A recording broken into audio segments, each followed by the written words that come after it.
చెప్పకపోతే కడిగిన ముత్యాల్లాగా బయటకు వచ్చేసినట్టు వీళ్ళ సోషల్ మీడియా ప్రచారాలు కావచ్చు, వీళ్ళ ప్రెస్ మీట్లు కావచ్చు ఉంటూ ఉన్నాయి. అంటే చాలా మంది కొంతమంది వీళ్ళు సపోర్ట్ చేస్తున్నటువంటి వ్యక్తులకు కూడా నేను చెప్తున్నానండి.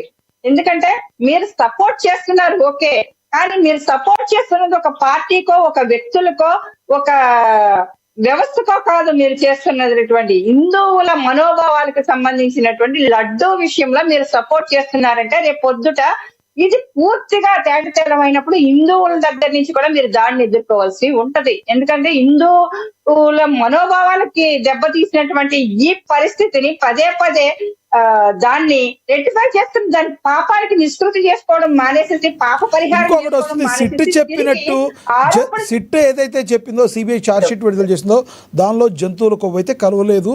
కానీ ఒక నెయ్యి లాంటి సువాసన కలిగే ఒక బి కెరోటిన్ అనే పదార్థ రసాయనం అయితే కలిసింది దానిలో. అదేవిధంగా మొత్తం అది పామాయిల్కి సంబంధించింది అని చెప్తారు. ఇప్పుడు పామాయిల్తో ఆ లడ్డుని రసాయనాలు వాడి నెయ్యి సువాసన కొంత వచ్చేటట్టు చేస్తే అది కల్తీ జరిగినట్లు కాదంటారా?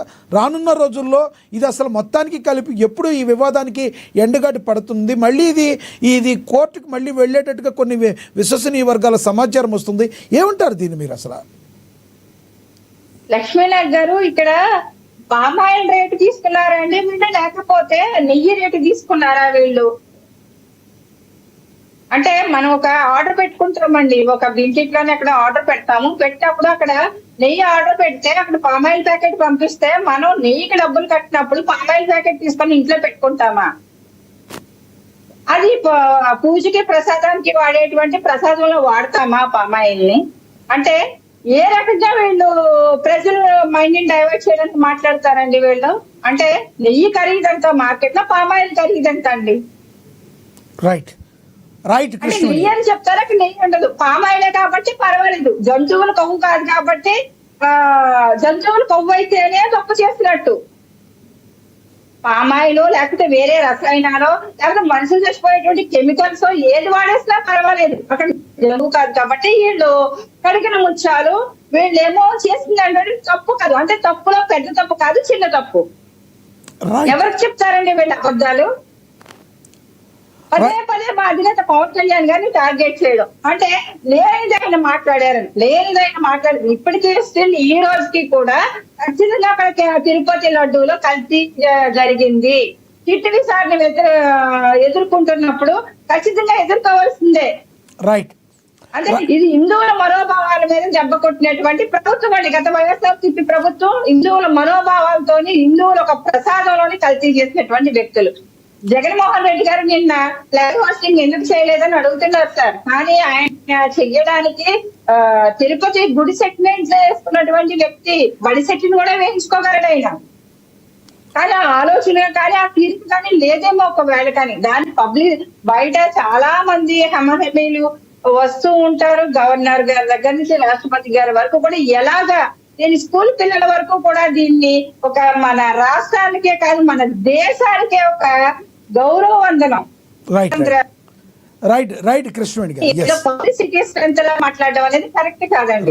రైట్ మళ్ళీ కంక్లూడ్ చేద్దరు కానీ మోహన్ రెడ్డి గారు కంక్లూడ్ చేయండి సార్, ఇవాళ టాపిక్ మీద కంక్లూడ్ చేయండి. రైట్ నాకు జిల్లాను, రాష్ట్రము, నియోజకవర్గానికి సంబంధించినటువంటి మీటింగ్ లో నేను మాట్లాడిన 2 నిమిషాలు. కానీ అందరు లీడర్లు ఆడు ఉన్నప్పుడే బయటకు వచ్చి మీకోసం వచ్చి నిలబడుకొని ఎండలో మాట్లాడుతున్నా. వాళ్ళతో తిట్టిస్తే మళ్ళీ నేర్చుకోవాలి ఇంతవరకు. ఏం మాట్లాడుతున్నారు మోహన్ రెడ్డి గారు? ఒక మాట, మీరు పాల్గొన్న విధానం చూసి మేమందరం కూడా ధన్యవాదాలు అయితే చెప్తున్నాం. ఎందుకంటే మీ యొక్క వాయిస్ వినిపించడానికి ఒక వైసీపీ అధికార ప్రతినిధిగా మీరు పడే తాపత్రయం మాకు తెలుస్తుంది. కానీ ఇక్కడ ఒకటే తాపత్రయం కాదబ్బా, ముగ్గురు మీరు ఒకరు నలుగురు అవుతారు. నలుగురు అయితే ఉన్న దానిలో ప్రశ్న మీరు ఎవరో కాదో చక్కగా మాట్లాడారు. ఫస్ట్ పావు గంట 20 నిమిషాలు మీరే మాట్లాడారు కదా, ఫస్ట్ 15 మినిట్స్. ఎక్కడ పావు గంట మాట్లాడినా మీరు స్టార్ట్ చేసింది చూసుకోండి, 15 మినిట్స్ మాట్లాడారు మీరు. మీరు స్టార్ట్ చేసింది 1:15కు నాకు క్లోజ్ చేసినారు. తర్వాత వంశీ గారు 15 నిమిషాలు, సత్య గారు 15 మాట్లాడారు. మీ టైం మీకు ఇచ్చాము. మీరు సింహం సింగిల్ గా అయినా మీరు మాట్లాడగలరు. మీ యొక్క బలం మీకు తెలవడం లేదు. ఎస్, మీరు టాపిక్ లోకి రండి. టాపిక్ లోకి వచ్చి వంశీ గారు మాట్లాడిన దానికి ఏం చెప్తారు? పెద్ద లీడర్లు వెయిట్ చేస్తున్నారు ఎడబై అయితేనని. ఎస్ ఎస్ ఎస్ చెప్పండి, కంక్లూడ్ చేయండి. పార్టీకి సంబంధించిన జెండా గురించి మాకెంతుందో మీకెంతుందో మాకంతా తెలుసు. దేశభక్తి ఎవరికి ఎంత దేశభక్తి ఉందో, దేశం మీరు సనాతన ధర్మాల గురించి కలర్లు వేసుకొని గోడలకు సున్నాలు కొట్టేంత మాత్రాన సనాతన ధర్మ పాటించినట్టు మీ నియోజకవర్గంలోనే ఆవు కొవ్వు అమ్ముతుంటే చూసి సిగ్గులైనట్టు గమ్మగా ఉన్నాడు. మీ పక్కలోనే ఆవును మాంసం తీసుకుపోయి టన్నులు అమ్ముతుంటే ఆ పార్టీలో డిప్యూటీ సీఎం గా ఉన్నటువంటి వ్యక్తి, సనాతన ధర్మం అనేటువంటి వ్యక్తి ఇతర రాష్ట్రాలకు పోయి తమిళనాడు, మహారాష్ట్ర రాష్ట్రాలకు పోయి నేను పెద్ద సనాతన ధర్మం అనే పాటించే వ్యక్తి ఏం చేస్తున్నాడు? గుడ్డి గాడిదలకు ఏమైనా పళ్ళు దమ్ముతున్నారా? అక్కడ తెలియదా? మరి దీని గురించి మాట్లాడాల్సిన అవసరం లేదా? తెలుగుదేశం పార్టీకి సంబంధించినటువంటి లీడర్ గోడౌన్ లో పెట్టుకుని విదేశాలకు ట్రాన్స్ఫర్ చేస్తుంటే ఏం చేస్తున్నారు? అడక్క నేను ఇంతవరకు ఇది మాట్లాడాలనుకుంటే మీ ఇష్టం వచ్చినట్టు జగన్మోహన్ రెడ్డి గారే కొవ్వు తీసుకొచ్చి లడ్డు చేసినట్టు తయారు చేసినట్టు మీరు మాట్లాడుతున్నారు.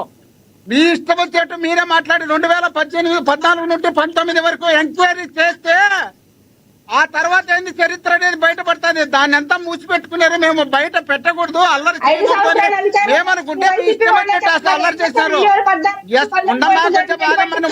మాట్లాడలేదు కదా, నేను మాట్లాడలేదు కదా. రుచ బాగు కృష్ణవేణి గారు కాసేపు ఆగండి, మీరు కంక్లూడ్ చేద్దరు. కృష్ణవేణి గారు, నేను వంశీ గారు కృష్ణవేణి గారు మీకు ఇస్తాను, ఆగండి, కంక్లూడ్ చేద్దరు. ఒక నిమిషం ఆగండి, ఆయన కంక్లూడ్ చేయండి. ఒకటి మీ ఇష్టం వచ్చినట్టు మీరు చెప్తా. తిరుపతికి సంబంధించినటువంటి ఉండే డబ్బులు ప్రైవేట్ బ్యాంకుల్లో వేయకూడదని నిబంధనలు ఉంటే ఎస్ బ్యాంక్ అనే దాంట్లో 1300 కోట్లు వేస్తే జగన్మోహన్ రెడ్డి గారు ముఖ్యమంత్రి అయిన తర్వాత ఎస్ బ్యాంక్ నుండి జాతీయ బ్యాంకులకు డబ్బులు సమర్పించిన 3 రోజులకే ఆ ఎస్ బ్యాంక్ అనేది క్లోజ్ చేసినారు. దాంట్లో ఎంత కమిషన్ తీసుకొని చిన్న బ్యాంక్ చేసినారు. ఆ బ్యాంకులో ఉన్నటువంటి డబ్బులకు ఎంత కమిషన్ ఇచ్చినారు? ఒకవేళ పోయింటే 1300 కోట్లు పోయేదా లేదా? అదే విధంగా ఒక టెండర్ వేసి ఆడ మార్కెట్ అటువంటి తిరుపతిలో ఒక అక్షర్ సచిన్ గారు మిమ్మల్ని అదే అడిగారు. ముఖ్యమంత్రి అయిన తర్వాత మోహన్ రెడ్డి గారు ఇందాక మోహన్ రెడ్డి గారు ఒక్క మాట, మోహన్ రెడ్డి గారు ఎగ్జాక్ట్లీ ఇందాక మోహన్ రెడ్డి గారు ఇందాక అక్షర్ సచిన్ గారు మిమ్మల్ని అదే అడిగారు. మోహన్ రెడ్డి గారు దయచేసి వినండి. మోహన్ రెడ్డి గారు, మీరు ఎస్